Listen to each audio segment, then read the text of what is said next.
Nag-uwi ng panibagong karangalan sa bansa ang 15 anyos na chess grandmaster na si Wesley So. May ulat on the spot si Rana Crisostomo. Rana? Rana?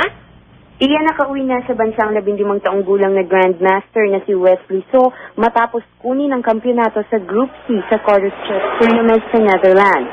Bitbit ang kanyang tropeo at ngiti sa kanyang mga mukha, kitang-kita sa binatilyo ang tuwa sa inuwing karangalan sa bansa. Si So pa lang ay kalawang Pilipinong nakasali sa Quarters Chess Tournament. Ang grandmaster na si Eugene Torre ang unang naimbitahang dumalo sa kompetisyon.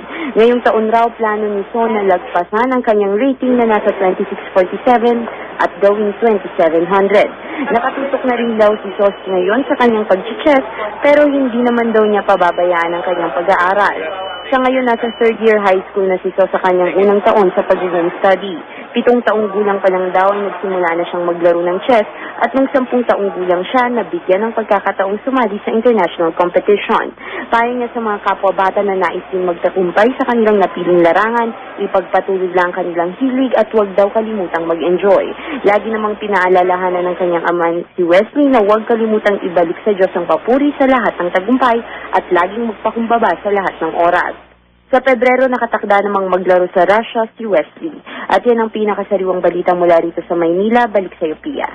Maraming salamat, Rana Crisostomo.